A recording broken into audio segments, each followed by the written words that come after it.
Hi, and welcome to another edition of What Do You Want to Do? On today's show, I have Dani Felt, who is a musician and a songwriter. And on the business side, she's a business coach and an entrepreneur who promotes her own and other people's music. You can learn a lot from her depending on what your aspirations are for your own career. So stay with us. It'll be a great ride. And I'm here on Zoom with Dani Felt. And Dani, welcome to the show. Thank you so much for having me. Well, it's my pleasure. And what you do is are fulfilling your own dream and you're fulfilling other people's dreams in the music world. And it's no small feat to do that. And I would like to hear your story and I want to talk about your new single. And there's a lot of stuff that we can talk about. So let's begin with this show. I think you've seen a couple of episodes. We talk about people and their love of something, their love of their career or their hobby or their part-time career, just as long as they're doing something that they really want to do. That's the name of the show. What do you want to do? So, Dani, how did you begin your musical journey and why? So, when you say my musical journey, do you mean as an artist or do you mean as a business person? Well, which came first? The artist. The artist. I kind of figured that. So, I think if you were a little kid, now I don't know your background. If you were a little kid when you thought of it, I don't think little kids think of business, do they? You never know these days, but no, I was singing since I was pretty much born. Like my parents have film of me singing at like 1. So, kind of it's just been in me for a long time. Yeah. So is that the first memory? What's the first memory that you have of saying to yourself, I want to do this forever? Mm. And that was singing, right? Yeah, I used to dress up and I used to dress up in my room as like a 5-year-old, 3-year-old and sing nursery rhymes for my parents. They'd film it and I'd perform. And I wanted to be a performer since I was like 2 years old. And how did your parents react to this when you proceeded to keep doing it throughout your childhood and then you stated to them one day, I want to do this for a living? They've always been really supportive. They put me in overnight camps to learn how to record and write when I was 14. They put me in overnight camps to do live performance. Music has always just been something they've been pretty supportive of in general. So, yeah, I mean, I went to camps when I was 14 to learn how to write and record songs, and that was the moment I was just like, "Oh my god, like, this is so much fun. I wanna actually, like, do this more often." So, I'd say that was one of the biggest turning points when I was, like, 14 and got to be in studios and really experience what it was like being an artist. Great. So now you're a success and I see you all over. Now we've known each other by name. We see each other on Facebook, but we haven't interacted, even though I think we've been Facebook friends for about 10 years. Isn't that correct? Yeah, it's kind of crazy how you go to these events, right? Because I used to live in New York and you connect with all these people at all these meetups. It was probably one of Todd's events, most Hmm. likely, Todd Wharton, because like so many people I'm friends with on Facebook is from LTC events. Hmm. And it's wild how you meet all these people and then you stay in touch with them for years and you might have never actually talked to them like in person and then you connect and 10 years later here we are. Exactly. I think I complimented you on something that you did, and then I said, gee, she'd be a great guest. And that's how this happened. Yes, I think you messaged me and said I Yeah. want you on my podcast and I was like, "Yes, of course. That would be awesome." Now, I didn't realize at the time that you have your own podcast. What's that about? Yeah, it's something I just felt felt. It's something I just felt called to launch. It's called the Dani Felt podcast. As a coach and as an artist and as a creative person, I've just learned so much over the past 15 years plus of experience in business. And so I wanted a way to share my knowledge and insight to help more people because being an entrepreneur is really tough. Being an artist is really tough. It's being in the creative industry is really tough. It's all a lot to navigate. There's a lot of learning lessons, a lot of ups and downs, a lot of different people you can, run into and characters and it's a lot, and so I wanted a platform to just be able to share my knowledge and probably also interview other people in the future. But my number one goal is just to have a channel to be able to share information of what I've learned and help other people along their journey of entrepreneurship. Now, when you started your career in earnest, had you gone to school? You have gone to camp or school for this What stuff. in the business side, In the when you were 14, what was that school that you went to? I went to a it was a camp at a school called the New Hampton School in New Hampshire. Exactly, a camp. So now, did you continue that education? Did you go to Berkeley? Did you go to some other school? I actually went to the music business side. So I went to University of New Haven in Connecticut, and then I transferred to New England School of Communications in Maine.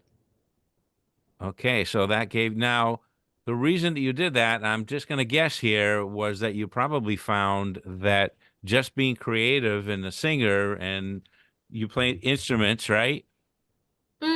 Mostly just sing and write, mostly co-write with people that Okay. play. But you need to have business acumen in order to get your stuff out there. And that's with or without the internet.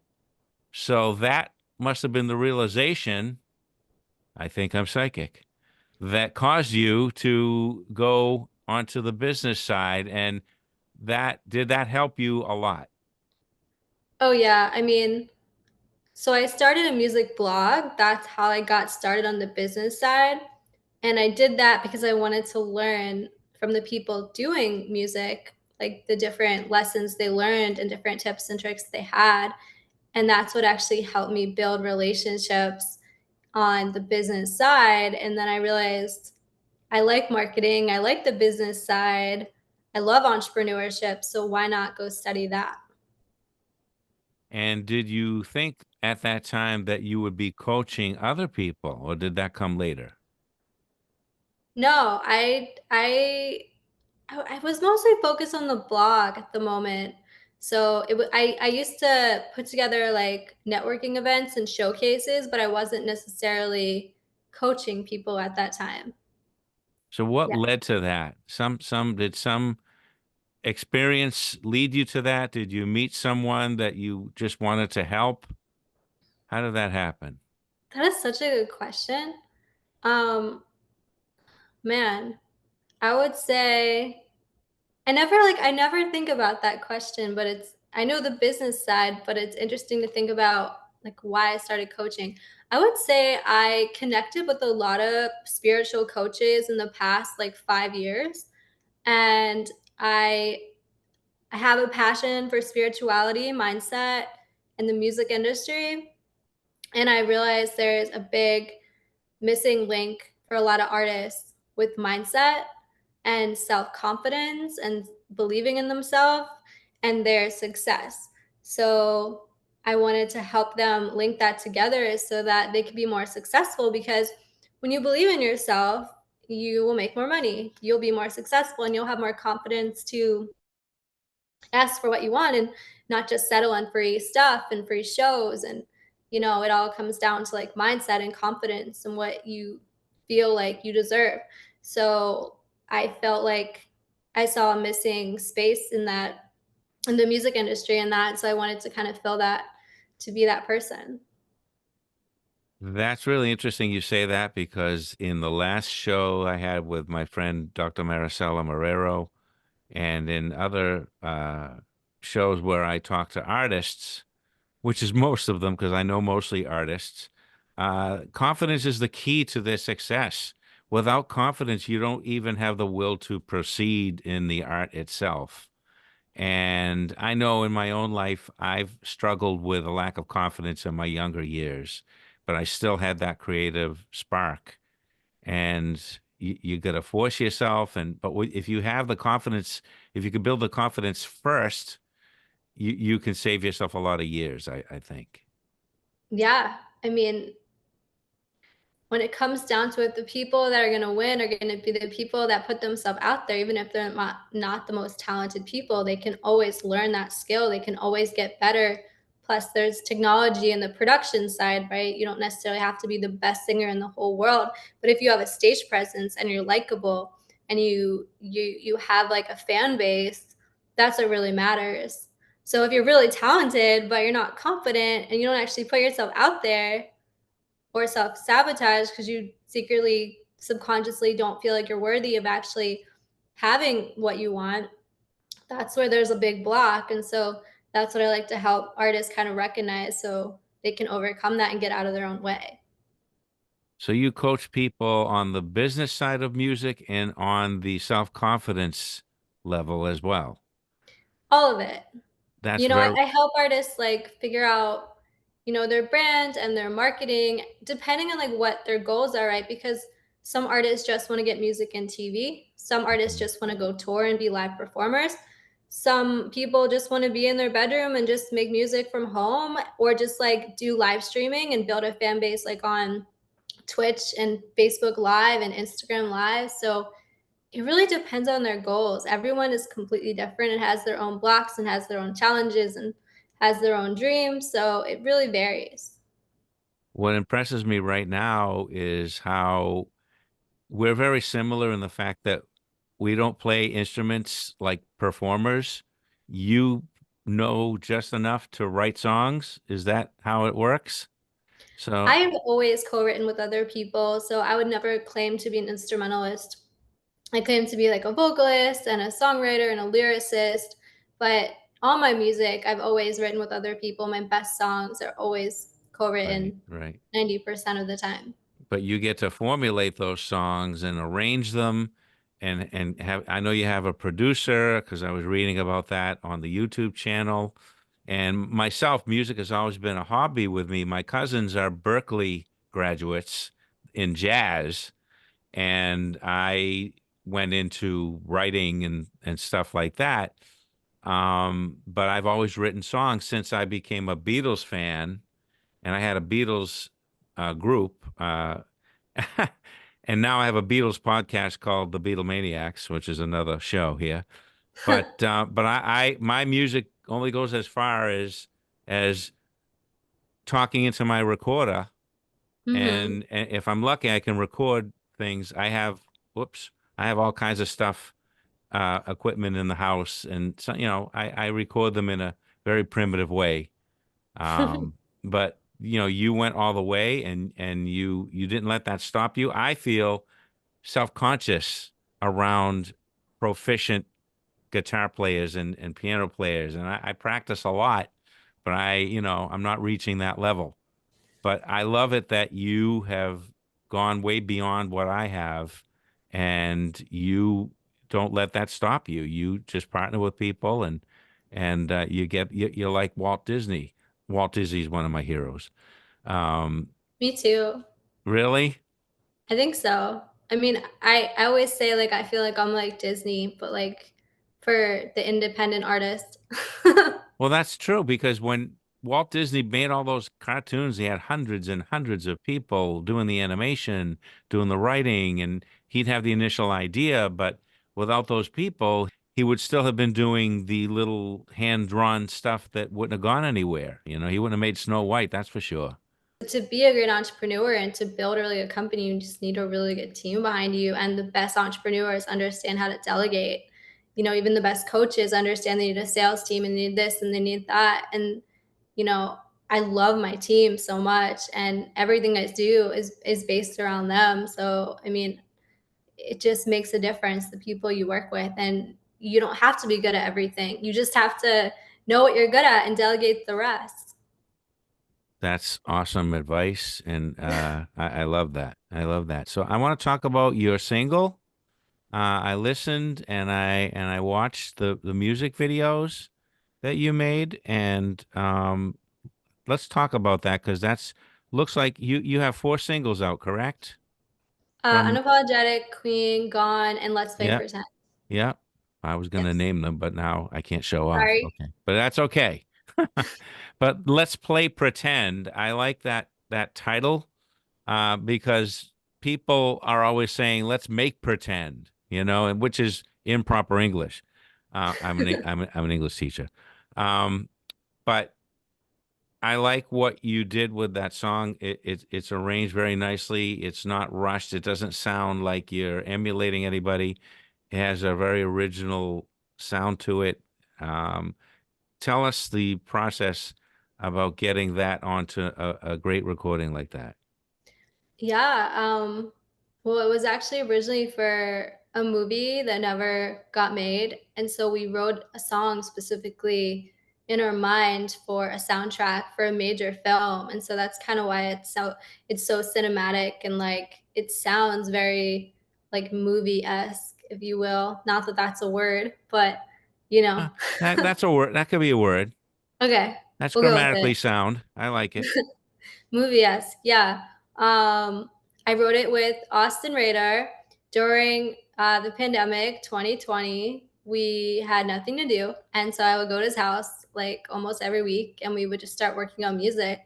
And this song just it's one of my favorite songs I've ever written, and I'm so proud of it. And he did such an amazing job with like the pianos and the melody with everything, and it was really fun to write. And then I went to the studio with my producer Andy Wildrick, and he did an incredible job producing the track. Like, just he's so talented of a producer. And then I even got Adobe Atmos version created by Grammy winning Ken Lewis, mixed by him and mastered by Jonathan Garcia, who's also like Grammy winning producer. And they've worked with like Taylor Swift and BTS and blah, blah, blah.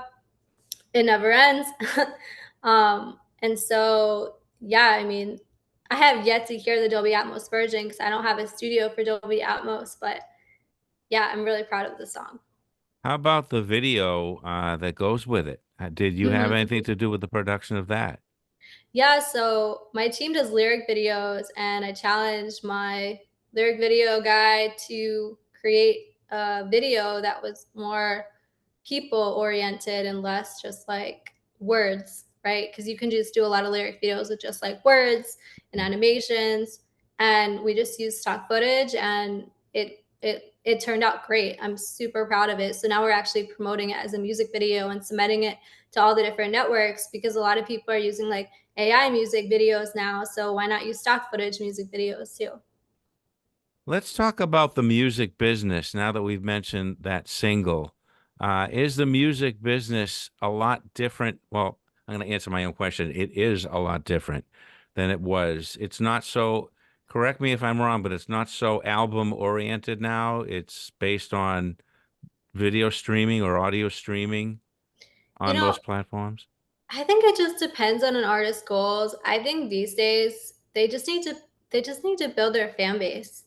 You know, I think that's the key. I don't Some artists don't want to get signed, but labels will take advantage if you don't have a big following. You really just need money at the end of the day to be in music. And so, like, you don't need a label to necessarily have money. You could have investors, you could have partners, you could have, a really great day job. So, like, it's more important to figure out who the artist's fan base is, and like build their fans. Because for example, like if you have a thousand followers, like a thousand super fans, and they buy something for $100, then you just made $100,000 in a year, right? So Mhm. it's really just about like getting the right people who believe in you, and figuring out who your fan base is, and then making content for them, whether that's singles or albums or merchandise or live streaming or shows or behind the scenes content or whatever. But it's really about the fans. Now, how do you build the fans? You did that through your blog, correct? Oh yeah, definitely. My So, music blog? yeah. Yeah, that was one of the first ways I built relationships. I had over 300 interviews. So So that was years of work. Definitely a really great way to build relationships. now I know blogging was probably one of the first ways that people got themselves known in the early days of the internet, and it's still that way now. Do you add anything to that? Do you do Instagram or TikTok or Facebook? Um, I have a Facebook and Instagram, and I definitely create a lot of content on there, a lot of reels. I also just launched a music blog on my site, Music Industry Mastery, but Hmm. it's mostly to showcase my clients. It's not really something I'm looking to just like randomly view people like I did for my blog. It's more like just a tool. And then if people don't want to hire us for PR, they can just pay us to be on the blog. But like it's definitely more like a benefit for working with us. Yeah. So where are you from originally? Are you from Boston? I'm from outside Philly, but I featured a lot of people from Berkeley on my music blog. Okay. Well, I mean, what you lived in Boston for a time, though, I believe, no? Lived in New York. Always New York. Okay. Yeah. So now let's talk about the big move from New York to Nashville. Yeah. How did that come about? When did it happen and why? I watched the TV show Nashville. I don't know if you've seen it. It's so good. I haven't. It's a really great show, and it inspired me to move to Nashville. But before I watched that show, I went to a music conference called the CD Baby Conference in Nashville, like 7 years ago, something like that. And as soon as I got there, I was like, I love Nashville. Like, I need to move here. It's just amazing. And I end up coming to Nashville, and I've been here for since 2019. So if I can do math, I think that's like 4 years. Hmm. That's amazing. And that was obviously a good move for your career. Now, most of the people that you are working with on these singles, that they must be from Nashville if you can get together with them, Yes. right? So Yes, a lot of people I've written with the past 3 years definitely have been from Nashville. so what is it about Nashville that makes it a center of musicality, not just country music, as you would think, but all kinds of genres? It's like the place. Yeah. Um, what I mean, there's tons of venues, like, there's so much talent here, they have showcases everywhere, every kind of genre of music. Everyone likes to collaborate here. I mean, it's just a really huge music scene. And do you go to a lot of events down there for musicians? I personally don't go to like a ton of live music shows, which always surprises everybody. I think I did more when I first moved here, but I'm very much more on like the virtual side of things, like always on social media and like connecting with people online and stuff. I don't go to like a ton of events, but Hmm. I have hosted events. I've hosted like showcases and stuff, mostly to raise money. But yeah, Have you ever used crowdfunding sites? I I had a crowdfunding site for my TV show, Hmm. but now we're actually looking to pitch that more to mainstream stuff. But I Hmm. originally fundraised for that, but mostly it was just me fundraising. It wasn't really a website. It was just me asking for donations, and people just believed in what we were doing. And that was again during 2020. So, people didn't have much to do, and they were just like, "Yeah, go Danny." Like, why not? Right. Let's go back to the confidence building in your coaching. Yeah. Have you ever had someone that you know that was talented and if they had the confidence that they could make it in what they dreamed of, but their confidence, despite all of your best efforts, just still never came about? Did that ever happen? Yeah, I mean, I had this girl who recorded and she was like really into it. She just like disappeared. I don't know what happened to her. She just stopped talking to me and the producer, and she had a really great voice, and I still don't know what happened. So that's kind of common in the music industry. People just change their mind, people just give up, people just find other people work with. People just, you know, don't want to do it anymore. They want to get day jobs and not do music. They go into real estate. I mean, it happens all the time, you know. It's not an easy industry. So it takes Yeah, a lot of grit and hard work and determination and confidence to just keep pursuing it. definitely so. I think, and a lot of people don't go as far as you have gone, and they give up for many reasons. Maybe they meet someone and they get married, and they want stability. If you want stability, you can't go into anything like that, like acting or music or writing novels or something like that. And Yeah. they I choose mean, the, I think you can, but whoever you're with has to be very supportive and understand that's your lifestyle, and yeah. I'm sure that's not easy for a lot of people, so they just have to be understanding of that. So, what would be your advice to those who are thinking of following the music path? What should they do? Let's say it's a young person about to graduate high school. What would you tell them? Find people to write with that you really, really trust. Hmm. That's definitely key, is, like, finding the right people to collaborate with. Um, then go into the studio and record stuff, like, have, like, really quality recordings, and then I would and nowadays start building a TikTok presence and social media presence and live streaming and really getting online. And that's it. That's what you would say. That's There's interesting. a lot to it, but I would say that would be the first step because TikTok's, like, I think the future for Yeah. musicians, so I would definitely recommend independent artists to have a presence on there or Instagram Reels, um, just be consistent. If you guys want to learn more information, people can go to DaniFelt.com, musicindustrymastery.com, or musicindustryAccess.com. You can also follow me on Dani Felt Inspires and Facebook Dani Felt. All right. Well, thank you very much for taking the time to come and be on the show. And the best of luck in everything. And we'll have you back and we'll talk about more stuff. Sounds great. Thank you so much. All right. Take care. And that was my interview with Dani Felt. If you want to know anything more about the music business, I don't think there's a better person who can tell you what it's like on all sides. And you can find her in the information that we just showed at the end of her segment. So until next time, with another guest, with another profession, or another hobby, or another of both, I'm Leonard Kaplan asking you the question, what do you want to do?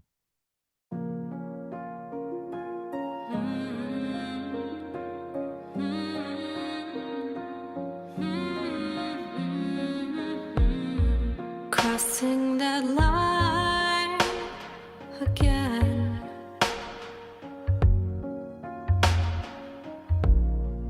Lose track of time again.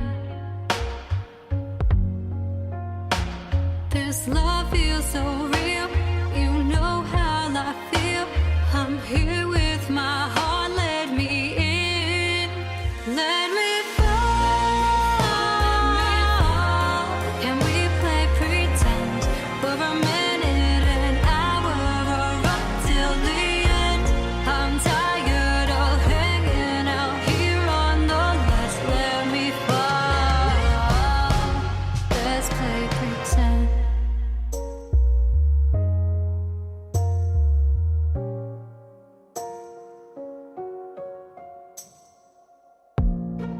Give this a chance, be my man.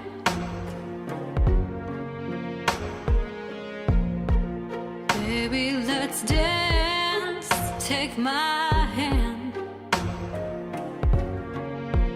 'Cause I want you, and I need you. Gotta have you. I can't eat, I can't sleep, I don't need to. I can't tell if I'm wrong or I'm right, but with you I might. Let me fall. Can we play pretend for a minute?